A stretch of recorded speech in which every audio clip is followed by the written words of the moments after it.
Hello, welcome back again. It's all about reviewing the 2024 D&D classes, and we're dealing with the Ranger today. For those of you who are wondering, would I cover it? Yes, I would be covering it, and yes, I have plenty of thoughts. We'll see how this all goes. I'm going to put up a poll. Feel free to take part in that poll. I would suggest grabbing some food, some drink, and getting comfortable because, this is involved, this one. Definitely have lots and lots to say. Some good, some bad. Anyway, let's get going, shall we? Hi, welcome to How to RPG. My name is Fred Wheeler, and today I want to talk about tabletop role-playing games, specifically Dungeons and Dragons.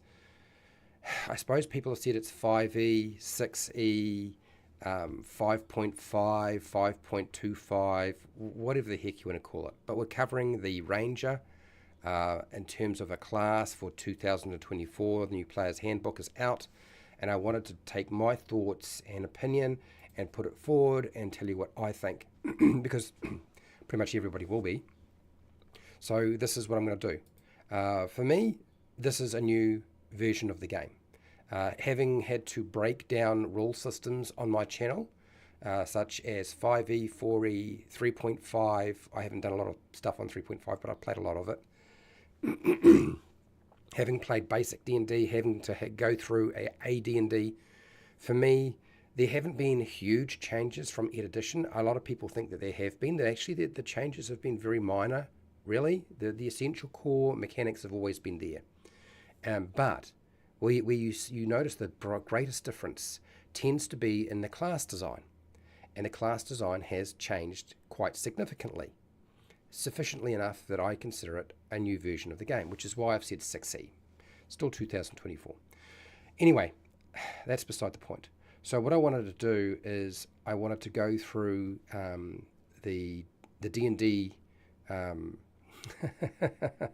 D&D Beyond has got it there. So I wanted to go through that. But before that, I wanted to say something very quickly, and that is the Ranger is an expert explorer. When you play a Ranger, that is what you're trying to play. But it's been very poor at doing all of that sort of thing. You know, it's also an expert hunter, but it hasn't been very good at those things coming out at 2014 in the Player's Handbook for Dungeons and Dragons. Dungeons and Dragons 5e, when it was first released, didn't do a great job. It's not the worst class in my opinion. I actually think the Ranger did very well compared to the other classes when it came to exploring. It often wound up getting to do much more than the other classes, much like the Rogue, where the Rogue and the Ranger were very, very strong when it came to doing something outside of combat. But inside of combat, the Ranger has been considered to be quite weak, and I wouldn't disagree with that.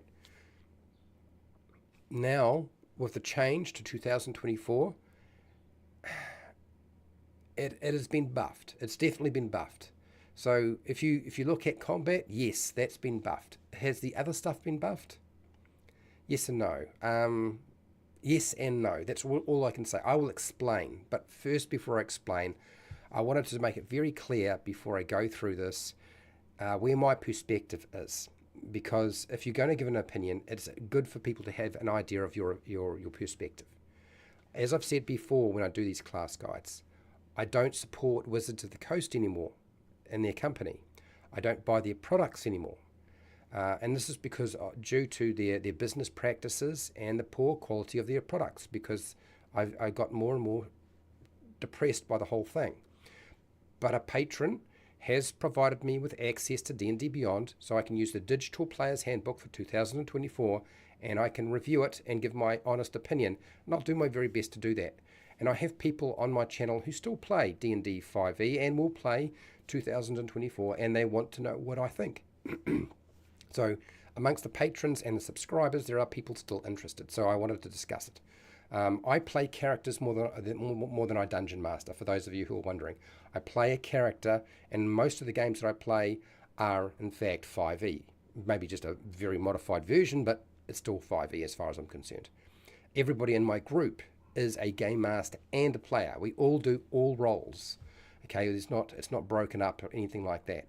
And I do play right now mostly a heavily modified 5e version of Dungeons and Dragons and Bet Me D&D right now.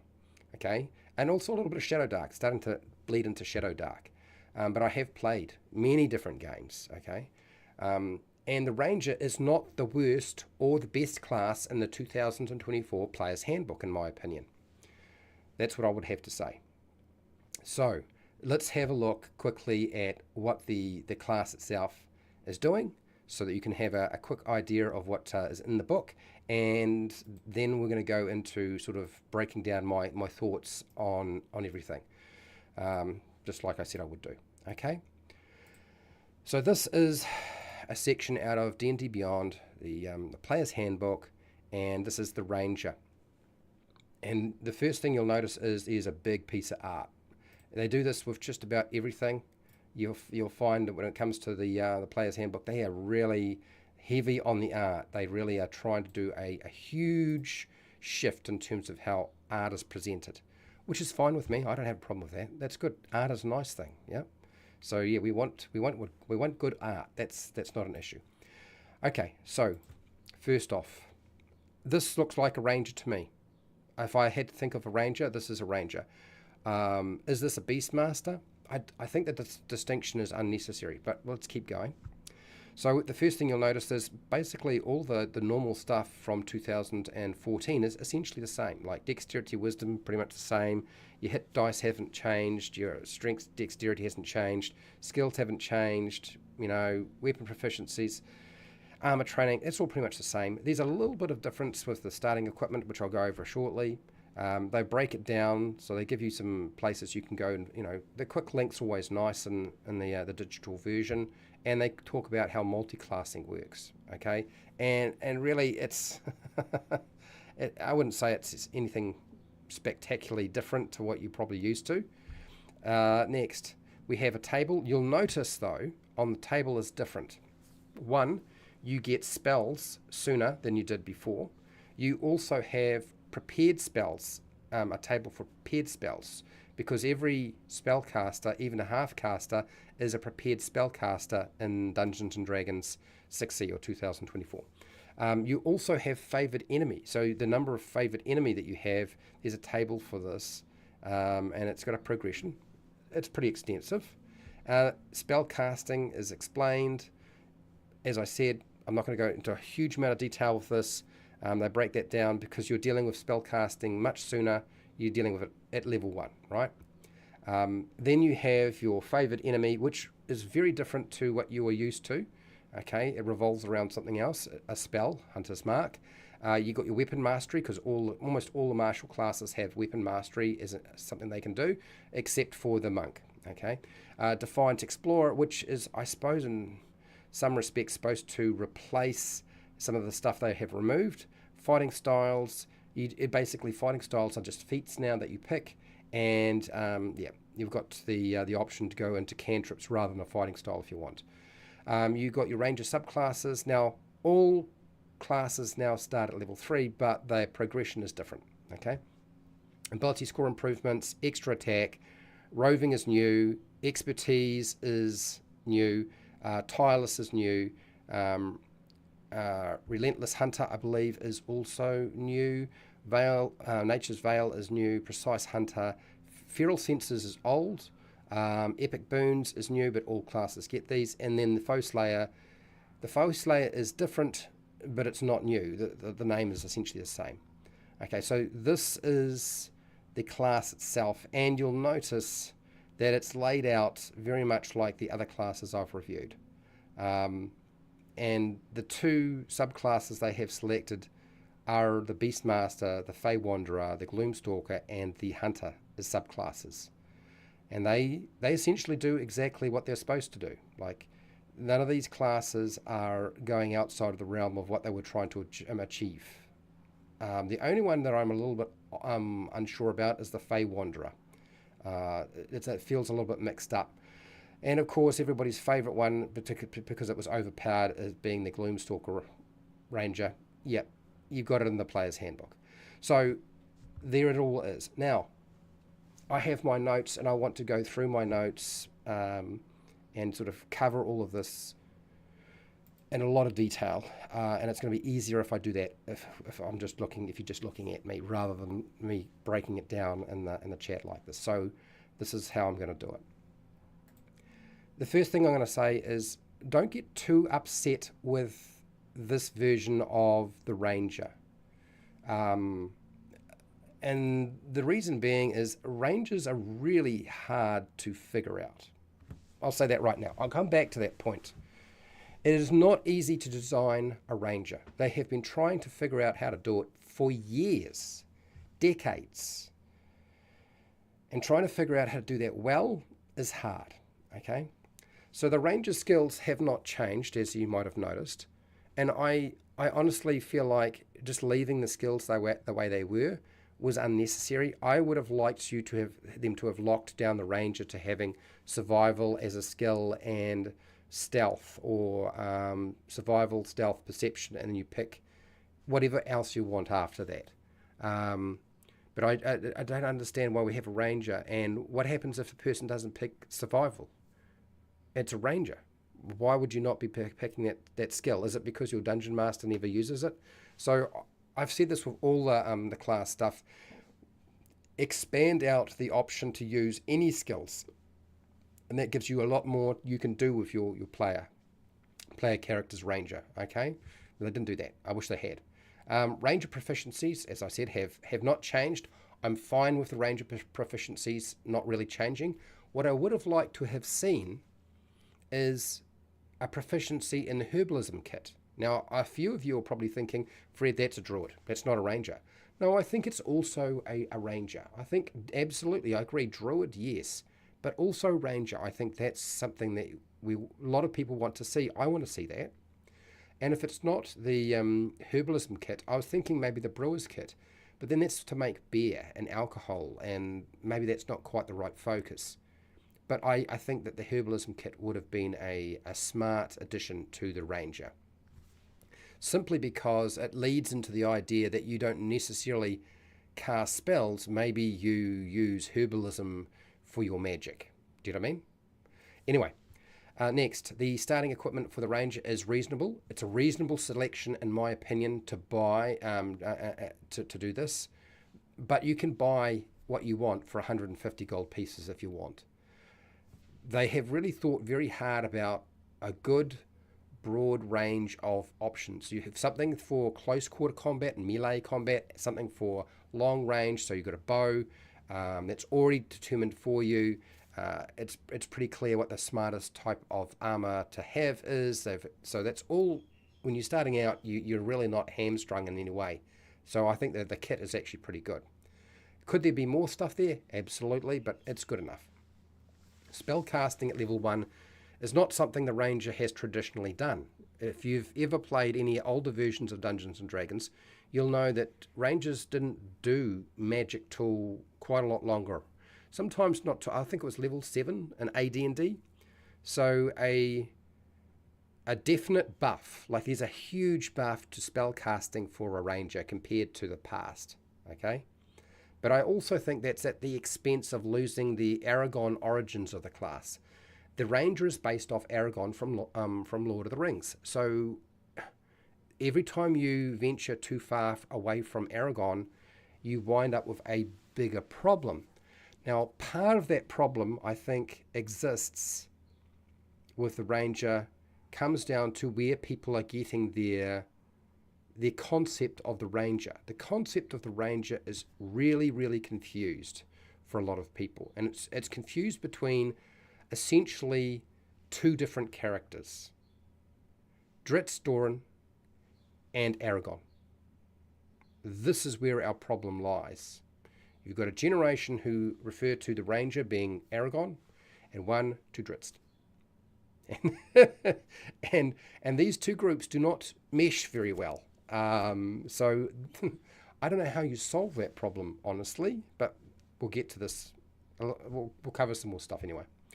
Okay, so you'll also notice that a lot of the Ranger spells are concentration spells. In fact, almost all of them, which is hard to maintain if you're likely to engage in melee combat at some point, which a Ranger probably will, unless, of course, your Ranger is only going to be using a bow, which means that the idea of getting in close with, a sword, a long sword, a short sword, or two short swords, or a scimitar, or something like that, well, as soon as you do that, really spellcasting is out the door.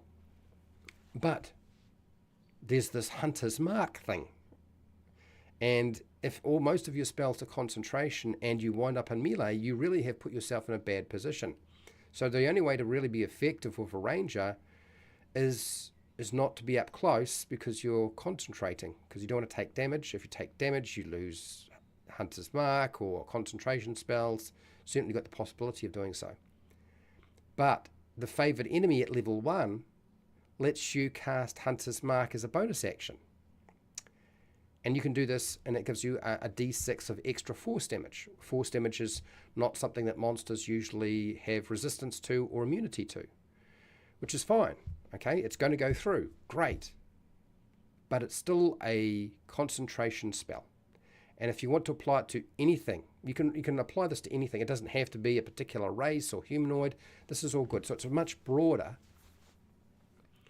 It's also a bonus action. And if you are deciding you want to go two-weapon fighting and you're dealing with Hunter's Mark, well, you've got to set it up. How long is a combat? Between 1 and 3 rounds, usually. So there's a whole bunch of problems by kind of building Hunter's Mark into the class so much. And this is what's going to happen as I continue reviewing it. Hunter's Mark should not have been a ranger feature that's a spell. Hunter's Mark should have been a class feature for the ranger that is not a spell, in my opinion. And it should have scaled, starting at a 1d6 at first level, it should have scaled up to a d12, okay, at level 20, or something like that. I don't want to turn Hunter's Mark into the rogue sneak attack, but that's where my head is at, because remember, rangers can make more attacks than a rogue. That doesn't count multiclassing, of course, but really when you're testing something, you should be testing it without multiclassing first before you start bringing in feats and multiclassing. I doubt that was ever done. I don't think there would be any time that playtesters for D&D at Wizards of the Coast have ever considered they have to playtest just the pure core class from level 1 to 20, and then after that we have to look at what the effect of all these feats are and all of these this multiclassing is going to do. D&D is designed to be broken. It is designed to be unbalanced. It is not designed to be an even playing field. It's never really been that way since AD&D, frankly. Okay. Next, weapon mastery at level 1. It lets you have 2 weapons that you can change on a long rest. So you could pick a melee weapon, which you probably should, maybe a short sword, scimitar, and then you could pick like the longbow. Okay, they have different effects, they do different things, they have a secondary effect. That's what the weapon mastery is all about. But those 2 weapons you can change out. They don't have to be the same thing. At a long rest, you can change it out. I don't understand why that's the case.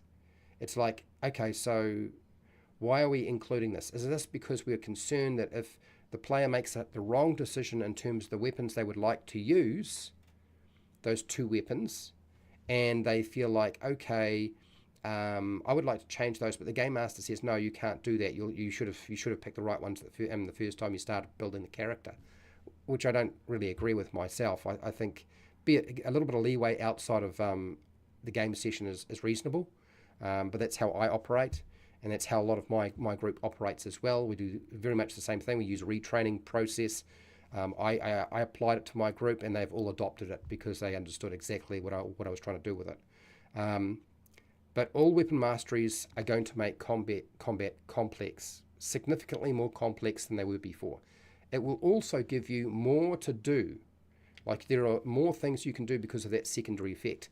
It's like 4E, essentially. If you've never played 4E, essentially in 4E, when you rolled to hit something, whether it was hitting an armor class, or a different type of defense, it didn't matter what it was, you then had a secondary effect. And this is what they're trying to do here. It will also take a lot longer to complete your turn, which means everybody using Weapon Mastery will take longer to complete their turn as well. So you can expect combat in 2024 using those rules to be even longer than the game that you were playing for 5e, okay? The rules from 2014. I don't really like that idea a lot. Whether I'm a player or a game master, I dislike the idea that that time frame will extend. Anyway, Defiant Explorer. At level 2, it gives you 2 languages. You can pick two extra languages, and you get expertise and a skill that you are proficient in. I think these are fine. If you want something, it's given you something. It's given you something to do. But it doesn't fill or fulfill the wilderness guide or the expert and wilderness itch that people have. When you play a ranger, you're wanting to be an expert or a guide in the wilderness. And I don't feel like just giving you expertise to a skill that you have proficiency in, which is probably going to be survival, so you pick survival or nature or something like that, or maybe stealth, but usually it would be survival, wouldn't it? I don't know that I see that as a fulfilling that. It's very, very basic. It's very simple. Maybe that's a good thing. But it's not very exciting. Anyway, moving on. Fighting styles. At level 2, you get fighting styles. Lets you pick a fighting style feat and now you can either pick a fighting style feat or you get 2 druid cantrips. Honestly, I think that's clever design. It's a clever design choice. It gives players a lot of choice. You get a lot of options available to you. I don't like the idea of having feats not being optional. So you could have just had the fighting styles, extended the fighting styles for the class, but I guess the idea is you try to break down the game into such a way that it's easy to sort of, port things over. But the martial classes could just have had fighting styles. They didn't have to be called feats, and you just pick and choose from a page of fighting style options for whatever martial class you are, if that's what you're going to do. That's kind of where my preference would be. I like the idea they've given you a bit more you can do. You've got a lot more fighting styles available too. That's fine. I don't like the addition of cantrips. Now, getting cantrips for a ranger certainly makes your ranger better at doing stuff, okay? For sure. I don't like it though as a flavor thing, as a narrative thing. Flavor-wise, it moves too far away from Aragon for me and far too far towards Dritz. This is probably where they are trying to differentiate those 2 views of the ranger, is here at the fighting style at level 2. It's possibly, so you're going to wind up with a ranger that's either Dritz or like Dritz, or you got one that's more like Aragon. Okay. Ranger subclasses, all classes get the subclass option at level 3. I think it's a good thing to do. It means that multi-classing to exploit low-level features is going to be harder to achieve because you don't get your subclass options at level 3, at level 2 or level 1. You're getting them at level 3. And so dipping in for 3 levels into Ranger to get the subclass option, particularly if it's very, very strong, which often they are core or key and they are quite strong, it's going to deter people from doing that, because usually if you multi-class, you only go 1 or 2 levels into that class, and then you go with your main class that you're going to pick up. But the progression is weird for subclasses, and the Ranger has got 3, then level 7, then level 11, and then level 15. And I have no problems with starting there. I just feel like because the progression for every class with their subclasses is different, it doesn't feel quite right, because you can't tell me that they know specifically that this was the right time to give you your class progression ability. Is this really, have they figured the maths out and the game out and the progression of the characters that well? I don't believe they have. I think it would have been smarter to have the Ranger subclass and the progression for all classes to be identical. Level 3 and then whatever else after that, and just keep going like that. So like maybe level 3, level 6, level 10, level, I don't know, 14, level 18 or something like that. I think that would have been a smarter way to go. But they haven't done it that way. You gain a ability score improvement feat. So it's not an ability score improvement or a feat now. Feats are no longer optional. Literally, the ability score improvement is a feat. And it is the worst feat to take because all the other feats give you a boost of +1 plus a whole lot of mechanical stuff. Okay, and you get that at level 4, level 8, level 12, and level 16. I don't like this. I think this is playing too much into the power gamer mentality, the optimizer, the min-maxer. And most of my group are full of those sorts of people anyway. And it was good that you could have a group where people were using feats and other people in the same group were not using feats if they didn't want that level of mechanical complexity. That's kind of gone now because you are definitely at a disadvantage by taking the +2 to an ability score improvement feat rather than any of the other feats. Extra attack at level 5 has no changes. I have no problem with extra attack. It's fine the way it is. That's cool. Next, although maybe extra attack should have had a progression as well, that later on that you pick up another attack. When you make the attack action, instead of doing 2 attacks, you now get 3 attacks. That doesn't, of course, take into consideration 2-weapon fighting, but I don't really think that all classes and all characters should be able to do 2-weapon fighting. I don't think as a standard rule it's a very good idea. It's really difficult to do if you've ever done it in real life. Fighting with 1 weapon is hard. Fighting with 2 weapons is bloomin' difficult. Just coordination-wise, it doesn't work very well. Anyway, next. Roving at level 6 gives the ranger an extra 10 feet of movement, which is fine. You get a climb speed and a swim speed, which is equal to your normal movement speed. These are reasonable features for an explorer class. As far as I'm concerned, they're probably at the right time too to get them. This is one feature which it kind of does what you would kind of expect. You know, I can climb and swim better than everybody else. It has that feeling of Tarzan, and I feel like Tarzan is kind of like a ranger. I suppose some people might say he's more of a barbarian, but no, I feel like he's, I feel he's more like a ranger really. But anyway, let's keep going. Expertise. So you get expertise at level 9 now. That grants you 2 more skill proficiencies with expertise. So you're going to have a total of 3 skill proficiencies that have expertise, which is fine. It's not innovative. It is just mechanically easy to put in place. It's easy to design for. It really won't have a huge effect and undermine combat, if you ask me. Because what are you going to do? You're probably going to have expertise in survival, 1 in stealth, and 1 in perception, and you're probably done, right? Most people are going to do something like that. You get tireless at level 10, which grants you temporary hit points a number of times equal to your wisdom modifier.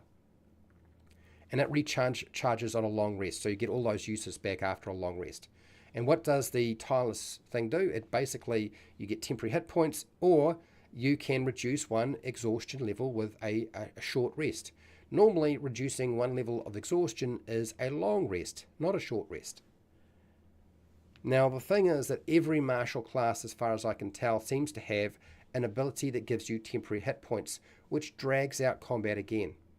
Dying in 5e was pretty hard to do as it was, unless you were low level.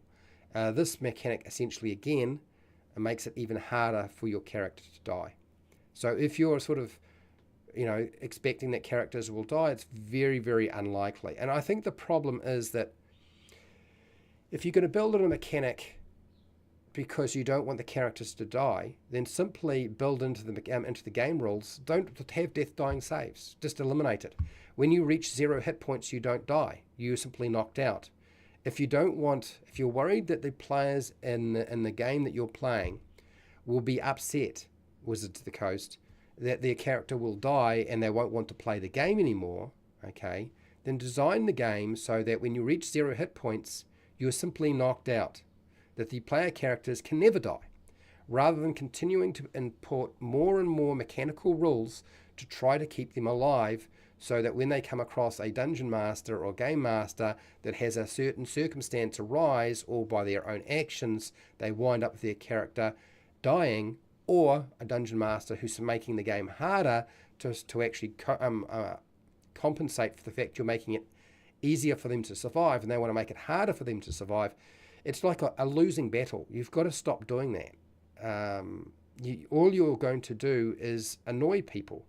So either decide that death is an option and could happen, and stop designing to stop it happening, or design the game so you can never die. Be done with it. Anyway, moving on. Relentless Hunter at level 13 means that taking damage doesn't break concentration on the Hunter's Mark spell. This is where we had the favorite enemy thing. We had Hunter's Mark as a thing, and now at level 13, we're now back to that spell and Hunter's Mark. Helpful? Yes, it's a helpful option. So now that you can't lose your concentration on that spell, Hunter's Mark, wonderful. But it's not much good if you don't use Hunter's Mark. If you decide that Hunter's Mark is not the most efficient and useful spell because it's concentration, and you would like to do something else, but you build the entire class so you have to keep casting Hunter's Mark, is there a design problem here? This is level 13. This is not a level 13 feature. I can assure you, beyond level 10, combat stuff does not help you that much. Being better at hitting things and doing more damage in combat beyond about level 10 or 11, certainly not at level 13, is usually a waste of your time. You have got all of the combat features that you really needed from level 1 to level 9. They should all basically be there. Because beyond that, you're dealing with gods and titans and traveling long distances, or trying to get to worlds that you can't normally get to. So you're dealing with a lot of other stuff. And so, yeah, I just don't know why they thought this was a smart idea for level 13. Is it useful? Yes. Does it make sense for level 13? No. This is a lower level. This is something you would include into progression at a lower level. If anything, it makes much more sense if you have to have Hunter's Mark as a spell. Make sure you don't have to concentrate on it. Just make that a much earlier feature and eliminate this. This just takes away from a place where you could have put something more useful, in my opinion. Okay. Nature's Veil at level 14 is a bonus action, and you gain the invisible condition. And now the invisible condition is a really complicated and confusing thing that's going on here. But you get that for one round, essentially. You get it, and it lasts basically, I think, to the end of your next turn. And you get this a number of times equal to your wisdom modifier, and it recharges on a long rest. It's like having greater invisibility. So if you make an attack while you have this invisible condition with Nature's Veil, you may give away your position, but you're still invisible, which means anybody trying to attack you is going to have disadvantage. It is also not concentration. It's not like it's a concentration spell. Okay? Greater invisibility. But here's the problem. Can't a wizard do something like this that's better? Like, the wizard can do greater invisibility for a longer period of time, and they can do it better because, it's not just a longer period of time. It's essentially, it's better. Longer period of time. And they do that at level 7. Level 7, wizard does greater invisibility, can cast this, level 4 spell. And you getting this as a ranger, you can get this for one round, and you're level 14. Now, I'm not suggesting you just give the ranger greater invisibility at level 14, although that would have been probably smarter than this. I mean, apparently you've decided they can cast spells, so you might as well just give them greater invisibility at level 14, or just put greater invisibility on the spell list and be done with it. Yeah.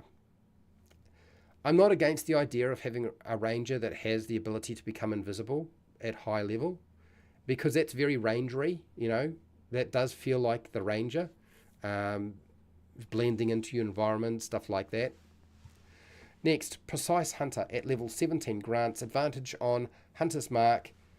It's way too late in the character progression. So Hunter's Mark level 17 grants advantage on Hunter's Mark. Okay, that's fine. So when you have the Hunter's Mark spell up, you have advantage on those attacks, and for all the attacks you make. So you have more than one attack, whether it's 1, 2, or 3, you're getting advantage on all those attacks. Doesn't the Barbarian get something like this at level 2 with their rage? You're level 17. This is also a combat feature at level 17. I think you've kind of lost the perspective of what a ranger is. You can't just focus on combat. You have to do a bit more. But additionally, it is connected to the Hunter's Mark spell. It's not like you have advantage on any attacks you make. You must have Hunter's Mark up. This is why it relies far too much on Hunter's Mark. It's why Hunter's Mark should not have been a spell, should not have been concentration, and should have simply been a ranger feature. Hunter's Mark, you can use Hunter's Mark, bonus action to use or no action to use, you get advantage on your attacks. Done. Thank you very much. Let's move on. Feral Sensors at level 18 grants blind sight to 30 feet, is fitting for a ranger. It's simple and it's a great idea. And it is the sort of thing that would apply to combat and outside of combat as well. And this feature could sit at level 18, but it could go down a little bit lower. I do consider something like blind sight to be a feature that you should probably be picking up between level 10 to 15, 16, something like that. Level 18, it's not quite in the right place as far as I'm concerned, but it's not a bad idea. I actually like this feature quite a lot. It is very, very simple too. Next, Epic Boons at level 19. Everyone gets an Epic Boon. Feat access at level 19. It's standard for all the classes, and the ranger gets, they recommend getting the boon of dimensional travel for the ranger. This allows you to teleport 30 feet after using the attack or magic action. It's not a bad idea. It's actually a pretty good idea, but it's not a level 19 feature either. It will clearly be used in combat. It is designed specifically for that. A feature like this, and the idea being is you make your attack and you teleport away so that you're out of combat. And then you move around, next turn, make an attack, teleport away. Makes it hard to catch the ranger. They're going to be very elusive. Yeah.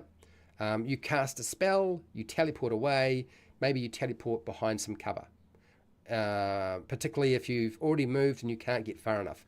Essentially, the idea being is you get to use your movement, position yourself, or make an attack.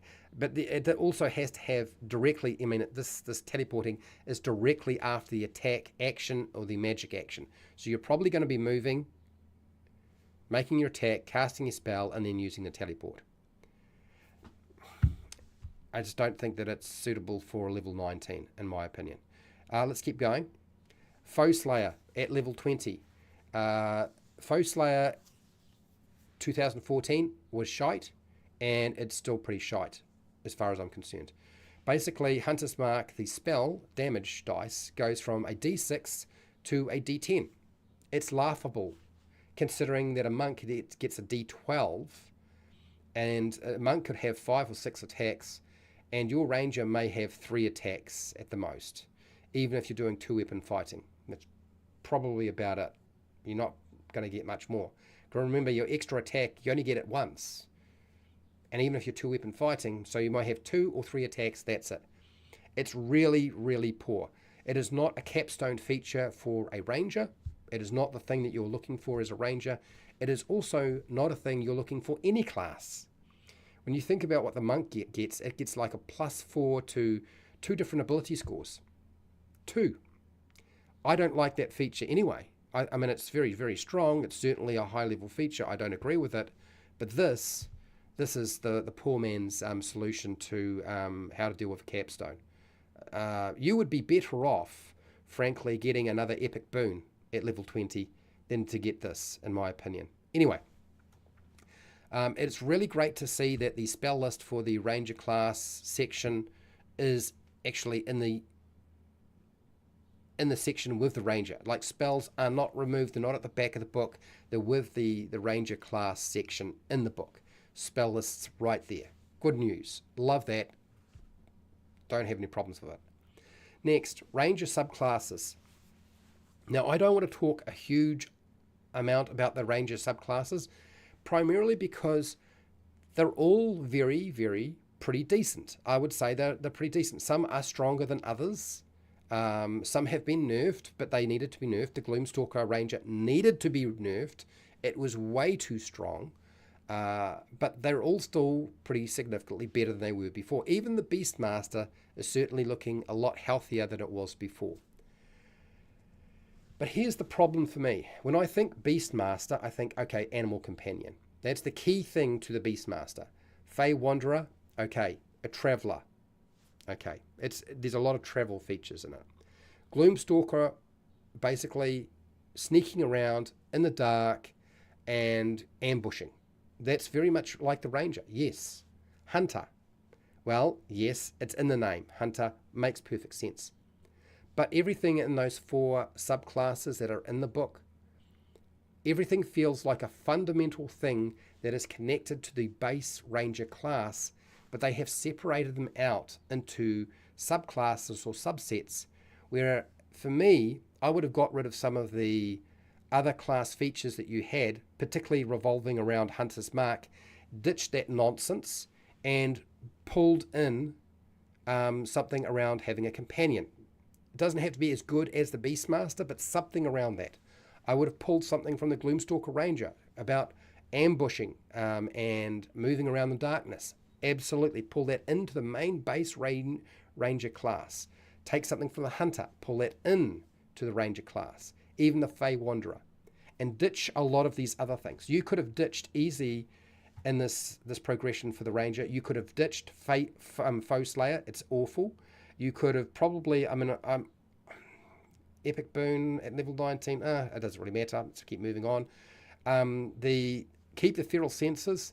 The ridiculous Precise Hunter feature. Ditch that. Pull something from the subclass. From the Hunter that's actually going to be more useful to you. The Nature's Veil, awful. Pull something from the Gloomstalker and put that in there, okay? The Relentless Hunter, hate that thing. Get rid of it. Pull something in, whether that's from the Beastmaster or something, I don't care. But get rid of that. That's horrible. Tireless. I hate Tireless because it's temporary hit points and it drags out combat. And the exhaustion level thing, like, you could keep that, I suppose, but pull something from one of the other subclasses. Get rid of that one. Expertise is lazy, but it's simple. I'll give them that. I'm fine with Rover, okay? And then after that, really, Defiant Explorer is I guess it's all right. But anyway, there's a whole lot of high-level features you could have ditched and pulled stuff from the subclasses, and it would have made the whole class feel more like a Ranger and a lot more useful to you for high-level play. And that's not there. Why? Because I weren't thinking about it. That's why. I think this is part of the problem with design when you try to split up things and have subclasses. As you might know, I am not a fan of subclasses. I believe that often they steal things from the base class and put them into a subclass where they should be in the base class, and this is where it's happened. The whole Ranger class is relying on Hunter's Mark. I've said this a lot. That feature is terrible. It revolves around combat. It's not very good either. Okay, giving you a little bit extra damage of D6, like, I'm not saying you shouldn't have some sort of Ranger mark or whatever, but a spell? No. Okay, next. Ranger spells should have been transferred. So you are basically a spellcaster now as a ranger. You're a spellcaster. You are a half caster that starts earlier. That's all it is. What I would have liked to have seen is for them to take the concept of spells, since you can only have so many spell slots, and said, okay, you can create a potion. You can brew up potions. And maybe if you have 10 spells, you can brew, 5 potions in an hour, and 10, all 10 of your spells can be potions, and it'll take you 2 hours to do so. So you do that at the beginning of the day. You brew up your potions after a long rest, and once you've brewed them all up and you're ready to go, they only last for 24 hours. So if you don't use the brewed potion, you can hand them out to anybody. You don't have to be casting them.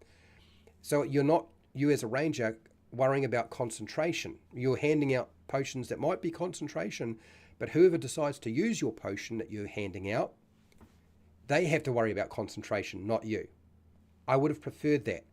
Even if you had an option that you cast spells as a ranger, or instead of casting spells, you make potions. And you make a certain number of potions, and this is how long it takes. And the idea generally has been that if you prepare spells, it takes you an hour to prepare your spells at the beginning of the day anyway. Potions, you might just extend that period to 2 hours. Is it really going to matter that much? I don't know that it really will. Heck, you could even say brewing potions, whether you're casting spells or brewing potions, you prepare your spells or you brew your potions. Guess what? It just takes you an hour to do. Done. And now you have a ranger that is either a spellcaster or just really a natural brewer. Yeah. Next, the removal of Natural Explorer makes me so sad, because I wanted the designer to build on that feature and lean into tracking and navigation, the ability to track and navigate using the stars, the sun, footprints, things like that. They haven't done that. The problem with Natural Explorer is it was very narrative and general, and it did not give you any concrete mechanics, so it was easy for players to wind up in arguments with a dungeon master about how Natural Explorer should be applied to their game. The other thing is, if you were trying to have a survival game or campaign and you had a ranger could pretty much take themselves and the entire party through a survival campaign with no problem. The problem is, you should not have allowed a ranger to exist in a campaign like that, honestly. I don't think that was a problem of the feature. I think the problem with the feature was not that they could do so much with it. It's probably because it extended beyond them too much. Like, they can survive well in the environment, but it's not guaranteed that they're going to get enough food for everybody in a group of, 5 to 6, 8, 10 people. The majority of the range of features, particularly from level 10 to 20, and I've said this, I've kind of pointed this out already, aren't really suitable for high level play. If you've ever played beyond level 10 right through to 20, and which I have, you'll know that those sorts of features that they've got there they're not the things that you need at high level. You need very different sets of tools, because the game is completely different at that point. The idea that the ranger has to take the subclass Beastmaster to get an animal companion just doesn't sit well with me. I don't understand. I understand that we don't want players to control two characters, their ranger and an animal that pretty much is another character. I understand that. We don't want that in combat. Cool. That's all good. You can design around that, though. You can figure it out. You don't have to go back to 3.5. But at least if you're not going to give them an animal companion that can fight in combat or can assist you in combat, at least give them a mount that they can ride. Build into the class that you have a mount. The Lone Ranger, if you know who the Lone Ranger is, had silver. He rode a white horse. If you have Aragon had his horse. Yeah, I think this would have been an easy fix to give them an animal companion that they could ride or that could wander around with them and assist them with certain things. Okay, it's part of the fantasy of being a ranger. Next, even if you're not playing Drizzt, if you're playing Aragon, it's still there. Okay, I would like to see the Ranger get an apprentice or some scout followers or something like that, so they could work towards becoming a Ranger Lord. There was such a thing in AD&D as the Ranger Lord, and we don't really have anything that could sort of build on that. It's kind of a shame that they haven't considered that as a possibility. I know people are always worried about having to track too many things, but the apprentice and followers don't go into combat. They do other things outside of combat. Not being surprised in combat and having additional benefits if the ranger ambushes a creature would be fitting. It's very much on theme with Aragon. It could have been included. Just poured over something from the Gloomstalker Ranger. That could have worked. An exotic mount feels like a fantasy narrative for the Ranger. It did exist in AD&D. There are many different animal possibilities to bring back. You could bring back the Pegasus mount. There used to be the option to have a Pegasus mount at high level for a Ranger. Why not have that? Things like telepathy with animals, or even the Tarzan call, where you could call for assistance from animals that were in the environment, maybe that you were familiar with, would have been a nice addition to the Ranger class. Because when I think about the Ranger, I think of Aragon. Yes, there's Dritz, but I also think of Tarzan.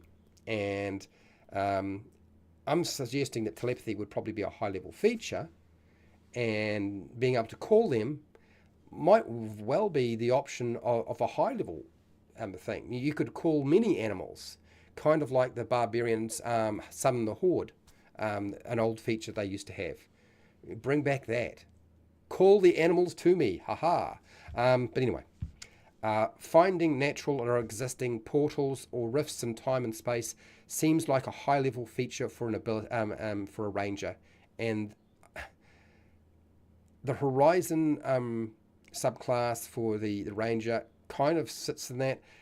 I'm not suggesting they create portals or cast magic, but being able to find and determine where those sorts of things are might have been quite nice to actually include into this, instead of being left in a subclass, build it into the basic class and leave it there.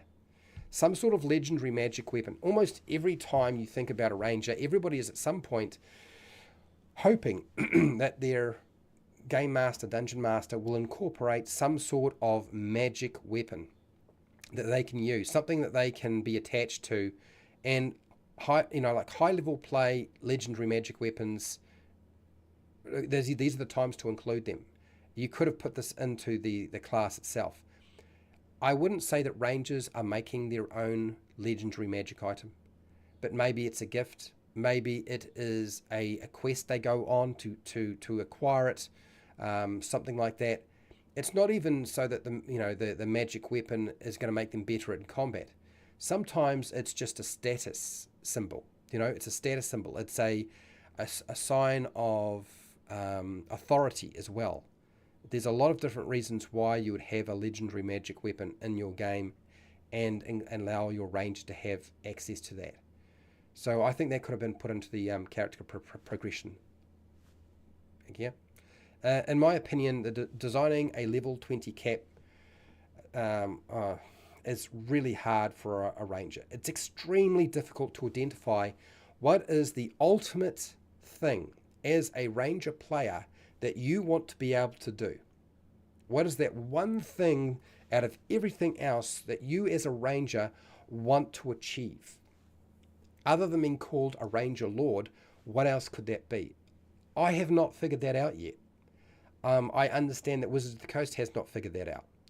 It is stupidly hard how hard it is to design the ranger and for it to work properly mechanically and be satisfying to players. And part of that reason is the mixed understanding of how the ranger works. So when I see the ranger designed the way that it is in the 2024 book, I completely see where Wizards of the Coast has really not been too sure what to do. And Wizards of the Coast has never had any idea how to design high-level features for the classes. This is why most people play from level 1 to 10, because after that the features are the wrong features for continuing to play, since it's a completely different game. Different type of experience completely. They have never been able to understand how to do that. which is a shame, but it's definitely a reality as well. Okay, so I'm pretty much on time, but what I will do very quickly is have a drink. I will go through very quickly my opinion on some of the subclass stuff, since we've got a little bit more time left, and I've got through all my notes fairly quickly, and point out the things that are good as far as I'm concerned, the things that I don't think are that great in terms of subclasses. Okay, but I'm going to do this very, very quick. So for those of you who are expecting me to go into a lot of detail, it's probably not going to happen, just because I've said what I think I needed to say. Anyway, here are our subclasses, and the first one is the Beastmaster. For me, again, animal companions, animal mounts are intrinsic to the ranger, should be part of the class. But anyway, level 3, primal companion. This is where you get something. You get a beast of the land, the sea, the sky. You get to pick something. Great, wonderful. And they've got stat blocks that are standardized, so you don't get to pick specific animals that might be, so you're not optimizing. They try to eliminate the optimizing from this. Smart idea. I like the idea. Your beast is friendly to you. Well, thank God for that. Otherwise, what would be the point in having him? The beast in combat. So it acts in combat during your turn, which is very sensible. It can move and use its reaction on its own. But the only action it takes is the dodge action. So they have tried to make sure that you're not able to use this thing in combat to help you do more damage or to strike a target. And because it's taking the dodge action as a game master, because you're probably going to be defaulting to this, what I'm going to do is I'm probably not going to attack your animal companion, because it would be a waste of my time. I go after somebody else who's not quite so dodgy. Yeah. Unless you take the bonus action to command it to take an action using the stat block. You can sacrifice one of your attacks when you take the attack action to command the beast to strike. So in other words, bonus action or one of your attack actions. So you're probably going to be using your bonus action. Oh, hang on. That's going to clash with using the Hunter's Mark and setting that up, isn't it? Well, that's a problem. And if you're doing 2-weapon fighting, then that's a problem again. So now we have at least 2 options, bonus action or one of your attacks from your attack action, so that you can keep your beast from can keep doing stuff. Okay, I get where they're going with this. Restore or replace the beast. So they have decided they need to make sure you can restore the beast in some way, because the beast cannot be as strong as you. It is going to die. And we need to have a way of getting that back. So when you finish a long rest, you summon a different primal beast, which appears in an unoccupied space within 5 feet of you. So long rest, get your animal companion back. Fine with that. If it dies within the last hour, you can use the magic action to touch it and expend a spell slot, and the beast returns to life. So basically, you've got a raised dead for your beast. Makes a lot of sense. Otherwise, as I said, it will die and then people get upset. And the reality is, a lot of players, when they have a companion, they don't want to keep replacing their animal companion. People get really attached. They feel like it would be animal cruelty. I know that seems strange, people, but when you play with people who like rangers and they want an animal companion, it doesn't matter whether it's real or not for them. Okay, so they've nailed it down, so you don't get to go and try to optimize the type of beast or creature you're getting. You just get these. That's fine, no problems. When you take the bonus action to command your primal companion beast to take an action, you can command it to do the following: dash, disengage, dodge, and help. Okay, great. So now we have a few more options. It's better spelled out. It's a lot clearer than it was before. Beastal Fury. When you command your primal companion and companion beast to take the beast strike action, the beast can use it twice. So in other words, they get 2 attacks. Okay, wonderful. And there's a benefit too, in addition to but if this falls into Hunter's Mark again, dealing extra damage. Hunter's Mark, oh God. Share spells. When you cast a spell targeting yourself, you can affect your primal companion beast with the spell, as long as they're within 30 feet. Okay, so these all bleed into working around the Beastmaster. That's the whole concept of having a subclass in the first place. I don't actually have too much of a problem with any of this, really. Not really. It's just the Beastal Fury and this Hunter's Mark nonsense. The two attacks thing, I don't think it's going to matter too much because the beast isn't. They've scaled the beast so that they can't do too much damage anyway. Okay, right. Fey Wanderer. So level 3, you get Dreadful Strike. You can augment your weapon attacks with scarring magic. So basically, you deal an extra 1d4 psychic damage to a target. Okay, and you can do that once per turn. So they have made sure you can't keep using it for every single attack. But the damage does increase, so it does scale a little bit. So at level 11, you'll at level ranger level 11, not just character level, but ranger level, you get d6 instead of a d4 extra damage. And I suppose you could build this. Should of course stack with your Hunter's Mark if you're using Hunter's Mark in the first place.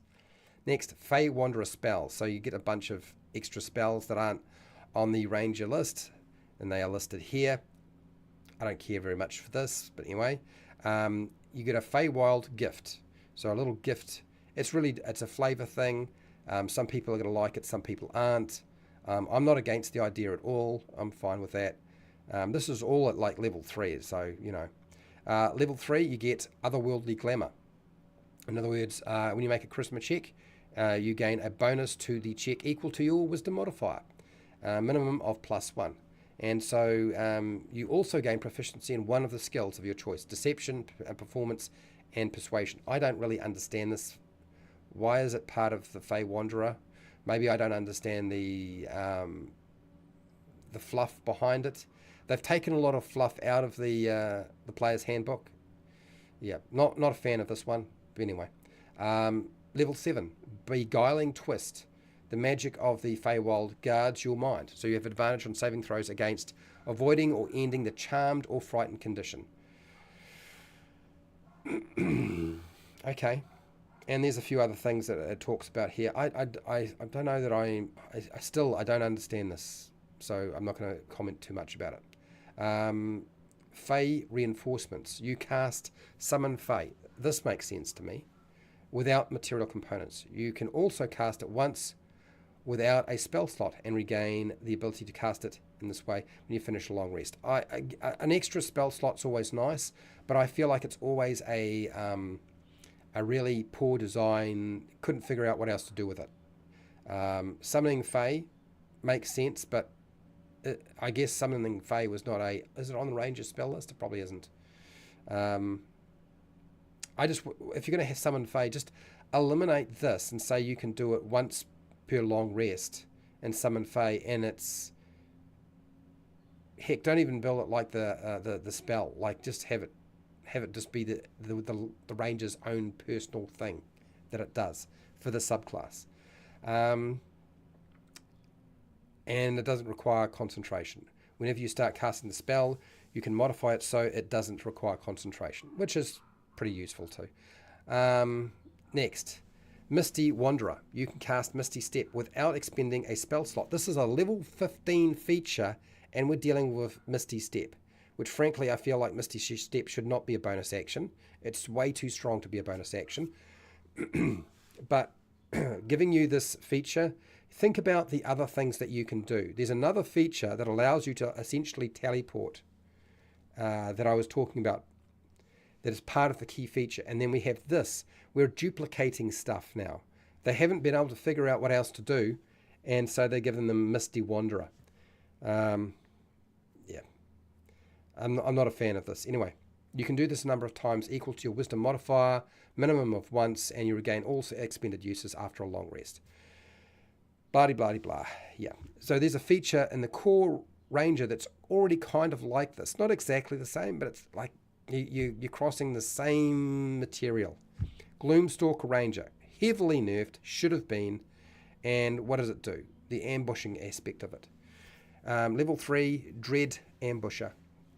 At the start of your first turn of each combat, your speed increases by 10 feet. Okay, until the end of that turn. So your speed is a lot faster when you start off. I think that was already there essentially before. Dreadful Strike. When you attack a creature with a hit, hit it with a weapon, you do an extra 2d6 psychic damage, and you can use the benefit only once per turn.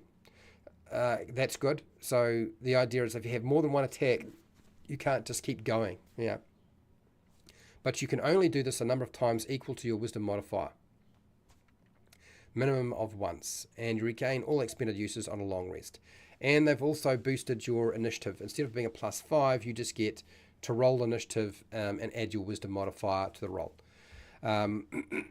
So it's still pretty strong as a level 3 feature. It is still a very strong feature. It is not a waste of your time. Gloomstalker Ranger gets some spells. They're fine. I couldn't care less, really. Yeah, moving on. Lazy design. Look, Rangers are not weak because they have spells. A lot of people forget. It's not just about your martial skill, but you also cast spells. And you're casting spells at a lower level too now. So you are a spellcaster, which means you have a huge advantage over everybody else who doesn't cast spells. So it's not a weak class. Level 3, Umbral Sight. So you gain dark vision with a range of 60 feet. Don't just about all of the species or races or ancestries or whatever the heck they call them now, don't they all have dark vision anyway, or just about? Like, this is not a great feature if you ask me. If you already have dark vision when you gain this feature, its range increases by 60 feet. Okay, that's not so bad. But will you need more than 60 feet? Most of the time, probably not. Most of the monsters only have dark vision of 60 feet. You're also apt at evading creatures that rely on dark vision. While entirely in darkness, you have the invisible condition to any creature that relies on dark vision. So in other words, this is one of those things here. This is one of the strongest aspects of the Gloomstalker Ranger, and they did not nerf this. This was really probably the biggest problem, because you have advantage, they have disadvantage. You have advantage, they have disadvantage on attacks. And it's a level 3 feature. And they did not take it away. Anyway, level 7, Iron Mind. You have honed your ability to resist mind-altering powers. You gain proficiency in the wisdom saving throw. Okay. If you already have proficiency, you instead gain proficiency, intelligence, or charisma saving throws. Your choice. So they've taken into consideration you might already have this. Okay, that's fine. I don't quite understand why they have built this feature in the first place. Because if you look at how that works and how you build your base ranger, right, and how that's operating, you should know whether usually you don't get a wisdom saving throw unless the class gives it to you, right? So does the class normally give you a saving throw to this? Saving throws are strength and dexterity. No. Okay. So if you already have wisdom saving throws, I suppose you might get it from an ancestry, a species or race. It's a species, isn't it, nowadays? Species. Okay, Stalker's Flurry, level 11. Psychic damage on your Dreadful Strike becomes a 2d8, so it's more damage, okay, when you use it. When you use the Dreadful Strike effect of your Dread Ambusher feature, you can use one of the following effects. So Sudden Strike and Mass Fear. You make an attack against an attack with the same weapon against a different creature that is within 5 feet. So in other words, you make another attack against somebody else. It's kind of like a cleaving effect. Mass Fear, the target and each creature within 10 feet of it must make a wisdom saving throw. Against your spell saving DC, on a failed save, they become frightened. Okay. The Shadowy Dodge, level 15. I don't really consider this a very good level 11 feature, in my opinion. It's doing damage. It's got a secondary effect. This does not feel like a level 11 feature. We're still dealing with combat stuff again. Level 15, though, Shadowy Dodge. A creature makes an attack roll against you. You can take a reaction to impose disadvantage on that roll. I'm not fond of using reactions and bonus actions. Yeah. I guess they didn't want to just give you dodge. Why even bother saying it has to be a reaction? Just say that if somebody tries to strike you, that you are counted as dodging.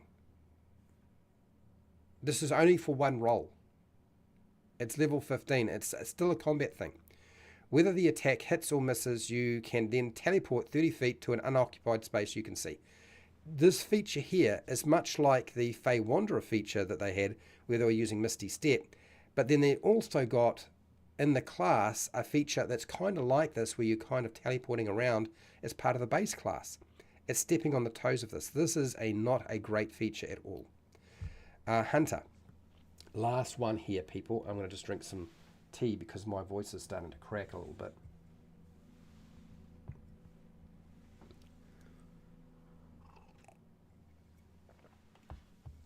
Okay, level 3, Hunter's Law.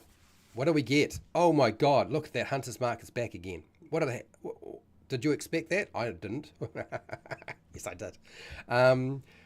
So basically, while a creature is marked by your Hunter's Mark, you know where that creature has, whether it has any immunities, resistances, vulnerabilities, and if the creature has any, you know what they are. So basically the idea is, it is a meta game that you're playing to figure out what the immunities, resistances, vulnerabilities of a creature are, to make you better at attacking them, so that you can pass that information on. Conceptually, it's actually fits quite well with a hunter, but it also fits very nicely with the base ranger class. This feature might have been much more suitable in the base ranger class rather than here as a subclass, in my opinion. What I dislike about it is we have another feature, another thing in the game that is metagaming the snot out of the game. You know what we want to do is just give them this ability and forget about the Hunter's Mark and just say, a creature like a beast. Why would it be any creature? Just say beasts. You know what the immunities, resistances, and vulnerabilities are, and then at a higher level, you know what challenge rating, blah blah blah. You know the immunities, resistances, vulnerabilities to challenge rating monsters of this range. That probably would have been better. Get rid of the Hunter's Mark, and it would have been a much more solid option in my opinion. But the Hunter's Mark thing there, pain in the ass. Level 3, Hunter's Prey. You gain one of the following features, options, and whenever you finish a short or long rest, you can replace these things. I don't understand this at all. Here we go. They got rid of one, right? We've got Colossus Slayer and Horde Breaker. There used to be 3 in the Ranger, right? And they have decided that there's only 2 that anybody is really ever going to use or ever want to use, and so those are the ones they're going to focus on. For me, they're essentially the same, okay? Colossus Slayer, when you hit a creature with a weapon, the weapon deals an extra D8 damage to the target.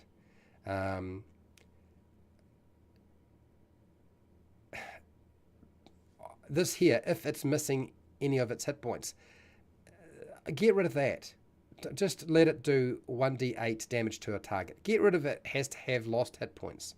You deal extra damage only once per turn. So once per turn is fine. I think it should have been once per round, not once per turn. But get rid of the has to lose hit points. Because it falls into, I have to ask the Dungeon Master now, has the monster lost any hit points? And we're metagaming again. And it breaks the immersion, and I don't like that sort of thing. It's also very situational. I just want the thing to do 1d8 damage. Just let me do that. And why is it Colossus Slayer? Why am I not stipulating what size the creature should be? This feature should be for large, huge, gargantuan creatures. For anything larger than medium size. This is the feature where you do 1d8. This is the Colossus Slayer. That would make much more sense to me. Horde Breaker.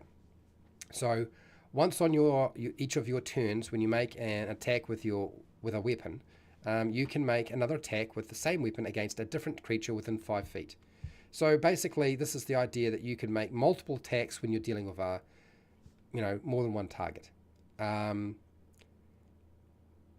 Again, I don't know that I'm not a fan of this as a way of solving problems for this class. I actually don't like it very much at all.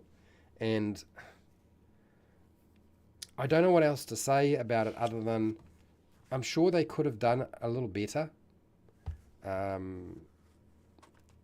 I guess for me, if I was going to look at Hunter, I would have said, keep the Colossus Slayer, keep the Giant Killer, keep the Horde Breaker, and just let me pick from those three things. Rather than me having to swap out things, just let me decide on my turn. Once per round, I can pick to use the Colossus Slayer, the Giant Killer, or the Horde Breaker feature. Not everything needs to be lock you down to something. If we're going to change it in and out, what's the difference between a long and short rest in terms of being able to do something like this narratively? It doesn't make any sense. Anyway, it's here. Next, level 7, defensive tactics. You gain one of the following feature options of your choice. Whenever you finish a long or short rest, you can replace them. Again, I think this is ridiculous. Just pick one that you can do on a round. Escape the Horde. Opportunity attacks have disadvantage against you.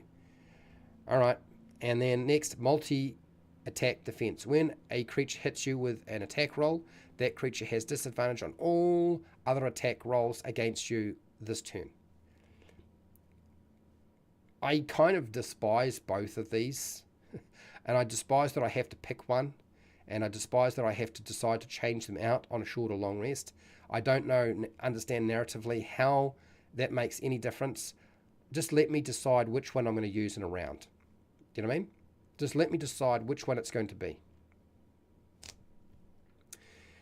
I guess the problem is it's another thing that you have to lock down. Like, did I take the escape horde one or did I take the multi-defense one? But changing it out, I just don't get that. This is not a feature I like very much. Oh God, look, Hunter's Mark showed up. A level 11 superior Hunter's Prey. Once per turn, when you deal damage to a creature marked by your Hunter's Mark, so you have to be using Hunter's Mark, you can also deal this spell's extra damage to a different creature that you can see within 30 feet of the first creature. Blah, blah, blah, blah, blah. I don't want to say anything more. It's got Hunter's Mark there. It's another damage thing. It's level 11. We should be looking at other things that they do. It is not rangery at all as far as I'm concerned, and I don't like Hunter's Mark very much. Next, level 15. This is level 15. We're in the top tier now, the last tier. Superior Hunter's Defense. When you take damage, oh God, you can take a reaction to give yourself resistance to that damage and any other damage of the same type until the end of your current turn.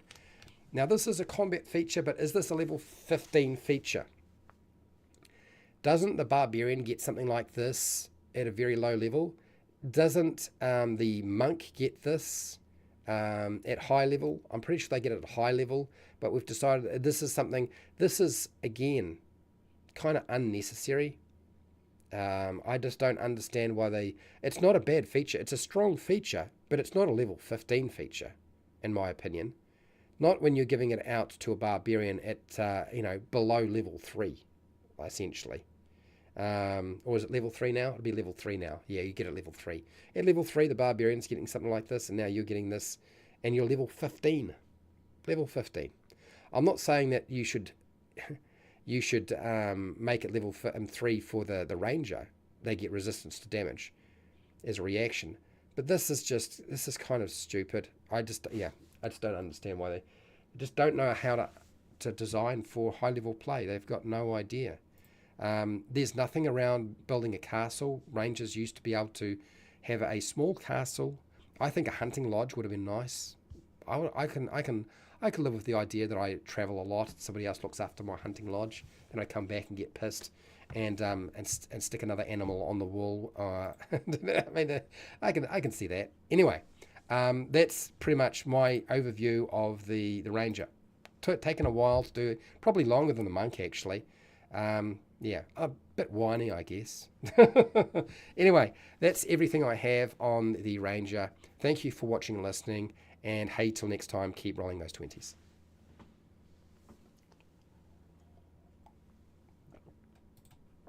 Okay, chat. I'm going to go to chat now. That's everything I have to say. I've done my big spiel. Let's see what you guys have to say about the Monk.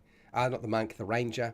I almost feel like I'm just as upset about the Ranger as I am about the Monk. Maybe I am. Maybe my view of the ranger and the monk is so heavily skewed that I've just become really upset about the whole thing. Yeah. So longbow ranger 600 feet. Hello, Fred Huber is a patron. Thanks for being here, mate.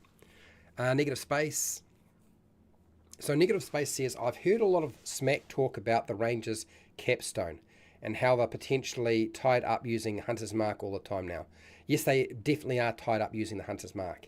A lot of the subclass stuffs, a lot of the core class stuff. Get rid of the hat. The capstone is terrible. I do not like the ranger's capstone, but I don't like the wizard capstone, and I don't like the monk capstone. The monk capstone is not weak, but it's not a very good one. Anyway, your version is 5.2025B3. Okay. Now, I don't know if I'm going to get this name right. Let me try to get it right. Vorthinios? Is that your name? Vorthinios? I agree it's been improved. Yes, they have definitely improved some aspects of it. Yeah, and some others don't feel like they work properly anymore. Yeah, absolutely. Yeah. That's what I became really obvious, that the ranger was becoming more of a fighter and less of a ranger.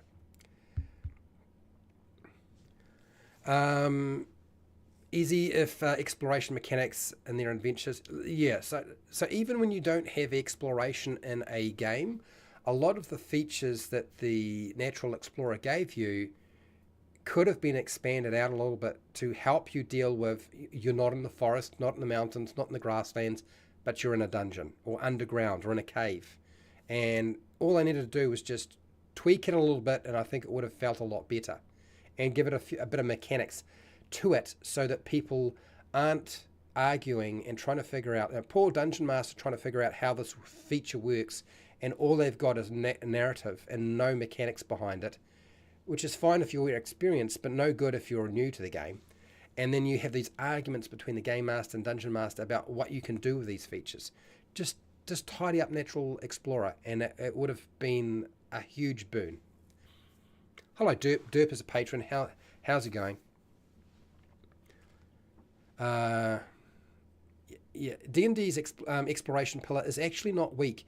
The problem is people don't understand that there is so much exploration taking place in the game, and things that kind of throw a spanner on the wrench for exploration is good berry and spells that allow you to do stuff that,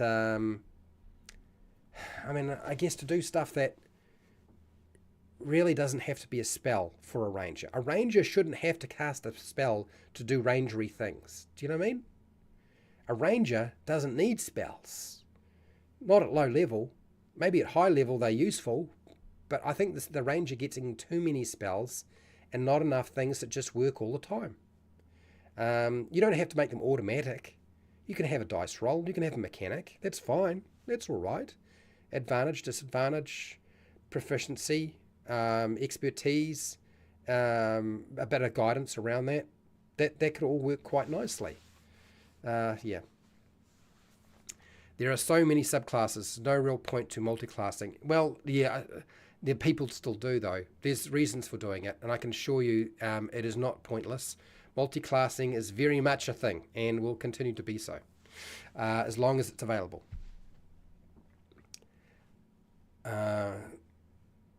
Yeah, so here's the thing. If you make your high-level features beyond level 10 too poor or too weak, then it will encourage people to multi-class rather than to stay in the class itself. If you are better off to multi-class because the level 20 features, level 19, 18, 16, 15, all those features between level 10 and 20 are too poor, then you won't bother with them because there's no point. You can pick up a better thing at a lower level, something that's more useful to you. Do you know what I mean? Hello, Jacob Statu. How's it going, Jacob? You happy to see me streaming? Well, I stream 4 times a week. I think I'm doing pretty well, aren't I? I think that's enough.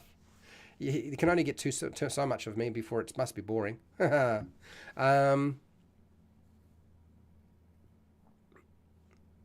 Yeah, give the class features at 3 because a lot of people start at level 3. Level 1 and 2 are boring and too easy to die. Look, my group have this thing that we always start at level 1 because my group loves starting at level 1. We like that a lot. So just starting the class progression at level 3 through to 20, I don't think that's necessarily a solution because I know a good portion of my group would stop playing 5e if that were the case. The level 1 and 2 is where the real threat is, and they love playing that. And once we get to higher level, I know a good portion of my group, even though we play from level 1 to 16 normally, we just stopped playing from, we played a campaign from level 1 to 13. Usually people are like, we're more invested in the lower levels than we are in the higher levels because there's so many things we can do. It makes the game a lot easier to actually complete. Derp, hello Derp, also a patron. I think I mentioned that already, didn't I? ASI, okay, this is the ability score increase, is not always the worst to take. Maybe it is, yeah. The problem is that now in 2024, it is the worst thing to do because you get an increase to your ability score already as part of the other feats. So getting a +2 is never going to be as good as getting a +1 in another feat and a whole lot of mechanical stuff that does other things. It's just how it works. Okay?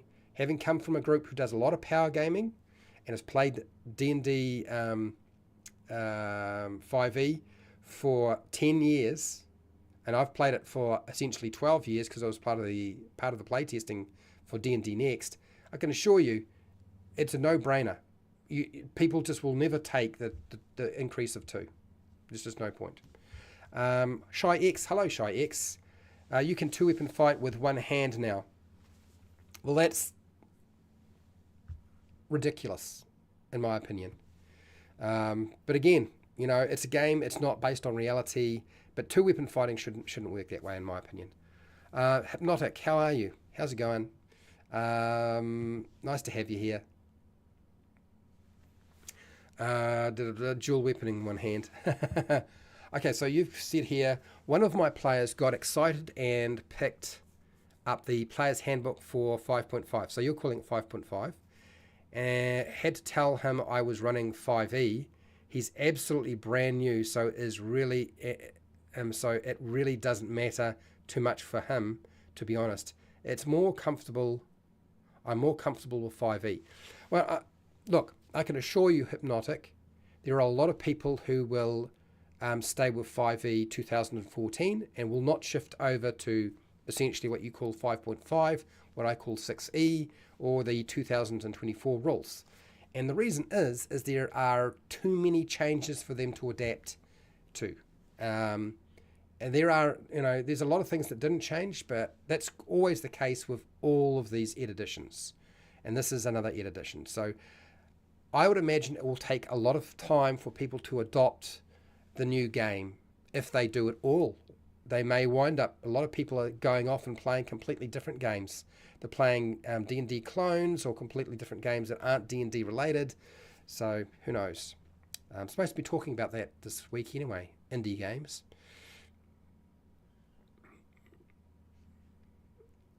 Yeah, if the players can't die, then why have the enemies attack at all? That's your question, Fred Huber. If you've played Fate, you may not have played Fate. Now, if you've played Fate, which I have, it is a narrative game. You do have combat. You do get to fight. They do attack. You do attack. But you don't die, okay? You get knocked out. You get taken out of the scene. But you always come back. Your character is never permanently dead. The idea is when you play that character, and it doesn't take a long time to build a Fate character. I played Bulldogs. It takes a very short period of time to build a character for that game. The game is designed around that. It is not about whether you can kill the monsters or the enemies or they kill you. That is not the concept of the game. You have to change the way you think. It is about fulfilling a goal or achieving a goal. You can still screw everything up and not die in Fate. But you could die and succeed on your goal. Or should I say get knocked out, not die, because you don't die in Fate, really. So there is a way of thinking about this, and it's outside of everybody dies or everybody stays alive, or somebody dies and somebody stays alive. It's not, think outside of that. It's not the only goal in a game. You just have to have different alternatives in terms of what you're trying to achieve in a combat. Hypnotic. You haven't looked at 3.5. Yes, it is. Most of the stuff is making the players stronger and more powerful than they were before.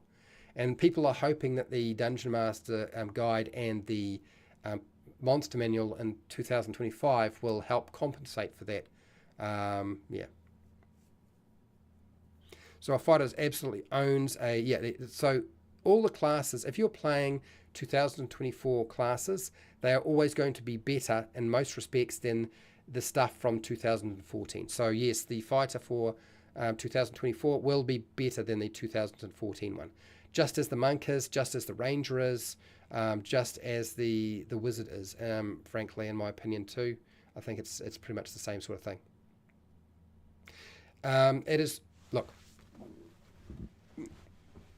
it's a marketing thing. When they say backward compatible, what they mean is we don't want you to stop using and buying our old books because we need to release the new edition, and we would tank our income. It's just a marketing thing. It is not backwards compatible. It's a complete bollocks. It's about as compatible as taking concepts from older versions of the game and squeezing it into an adventure. It's like an adventure can be backward compatible or forward compatible. It's just marketing, okay?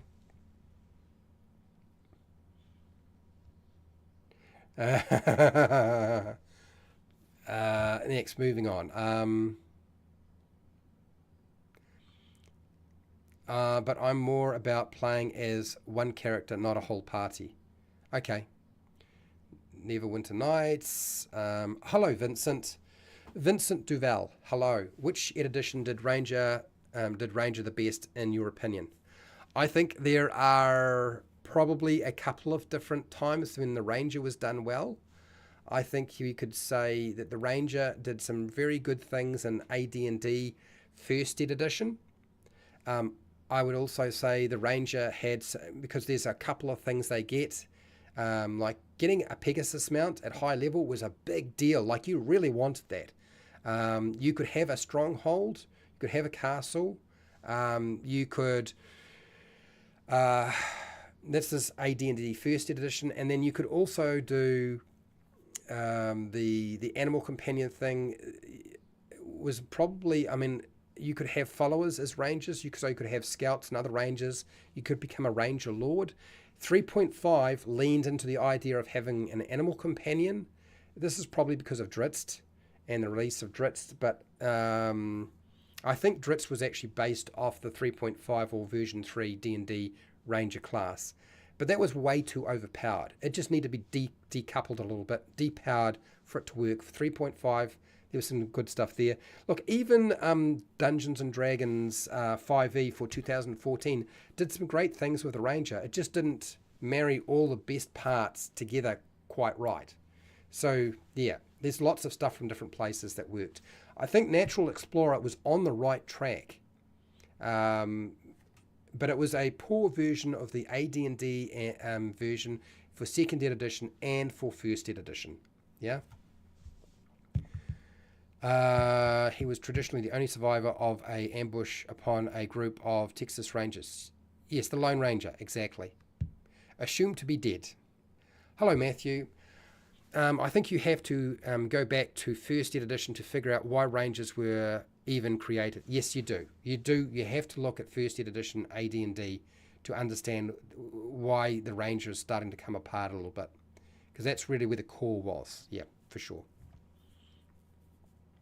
Ranger was basically a special fighter. Yeah, just as the Paladin was. Yes, I agree. There were specialties of the fighter. Yeah. Next. Hello, Jasper. Jasper's also a patron. Thanks for being here, buddy. I want to play a ranger with a battle cat companion. Doesn't need to be able to be ridden.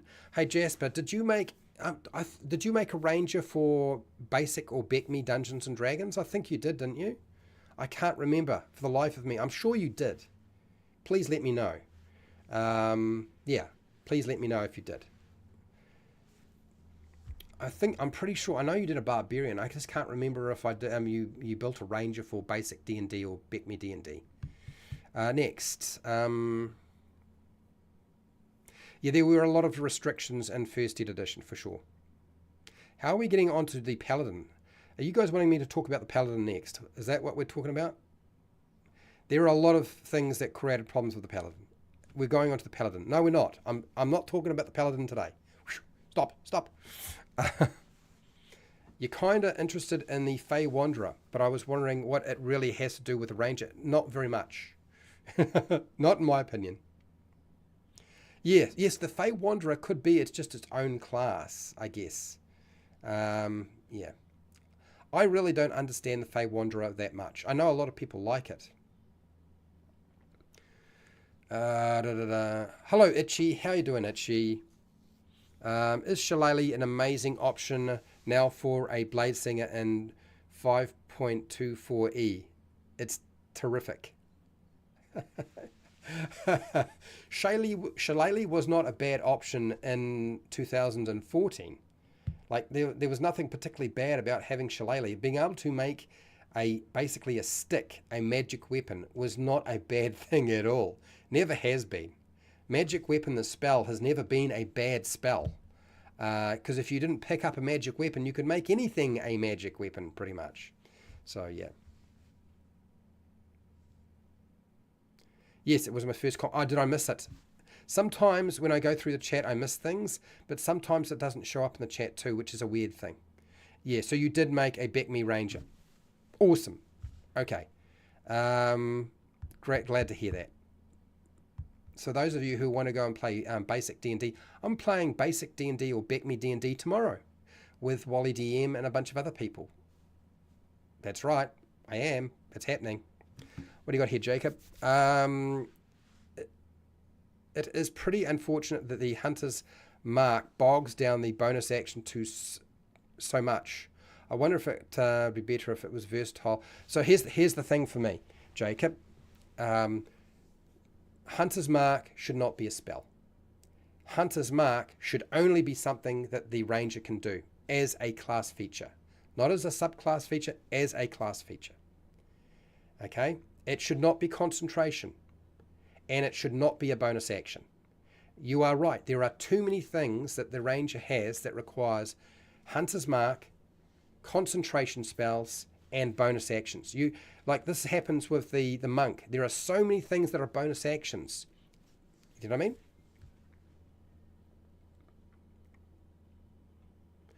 You're so jelly about us all playing. We're doing a Halloween special. It is October. So we're playing a Halloween special, a two-parter, starting at the beginning of the month and then the second part of the month. So, I mean, maybe I should just include a link to this so you guys can just jump into it so you know where it is. It's on Wally's channel. It's not on my channel. That doesn't mean I won't record it, because I will.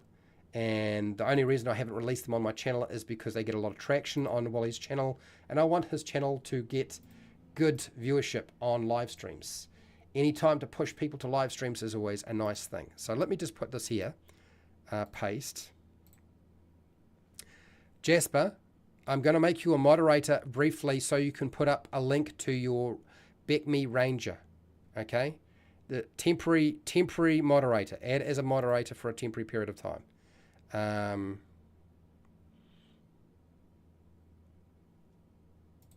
Okay. So please include, Jasper, your Ranger for basic D&D or Beck Me D&D in the chat. For those of you who want to see what a Ranger probably should look like, this is how the Ranger should probably look like. Okay? He does a pretty good job of nailing down what a Ranger is. Okay? I wouldn't say it's perfect, but it's pretty close, man. It's pretty close. Yes, Jasper is a patron. And yes, he is a subscriber. And yes, I am playing favorites. But I have also built a Ranger using basic D&D and using his things. I've done it before. Okay, so thanks, buddy. It's good. Now, what else was I supposed to do? There was something else I was going to do that I can't remember, and for the life of me, I don't know if I've done it right or not. Yeah. So the other thing I wanted to say too is, don't feel too bad. Like Wizards of the Coast keeps redoing stuff so often. It could be 6 months down the track and they already readjusted the Ranger. They may well have changed it completely by the time you get round to doing very much of anything. Okay, and that's fine. I mean, they do that all the time. Like a lot of versions of the game had a lot of sort of incremental changes going along. So yeah, you can just let it happen. Just let it happen. It'll be fine. Uh, anyway, let's see. I'm just going to close this, make sure I've got it all in there, and I'm going to get out of here. Yeah, time for me to and remove this. Okay, I think that's done. Cool, it's in. All right, cool. I'm going to get out of here. I need to go and do something else. You do need to go and do something else, and I've been here way too long. So huge thank you to everybody in the chat for being here, watching and listening. I do appreciate your time. It really does help if there's somebody actually watching what I'm doing. So thanks for being here. I want to say a huge thank you to everybody who took part in the poll. Do you like the new Ranger class for Dungeons & Dragons 2024? Just watching 40%, undecided 36%, yes 15%, no 7%. Oh, out of 24, 5 votes. Oh, it's not looking great at this present time, is it? I suppose I mean, the title of this video sort of says it all. But anyway. So thank you to everybody who's been watching and listening. Thank you to my patrons. Thank you to my subscribers. Like without my patrons, I would not be able to keep doing this sort of thing. It just wouldn't happen. A huge thank you to everybody in chat. Fred Huber, Negative Space, Vorthinios,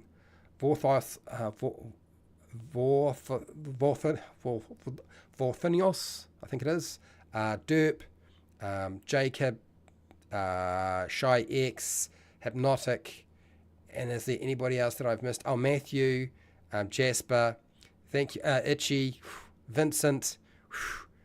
I think that's everybody. Thank you to everybody who commented in chat. I do appreciate it. And look, wherever you are in the world, whether it be the morning, the afternoon, or the night, please look after yourself, your family, and your friends. Be nice to your neighbors. Do not freak out about the Ranger. I have no doubt that within about 6 months or 12 months, we're going to see a whole bunch of changes to the classes anyway.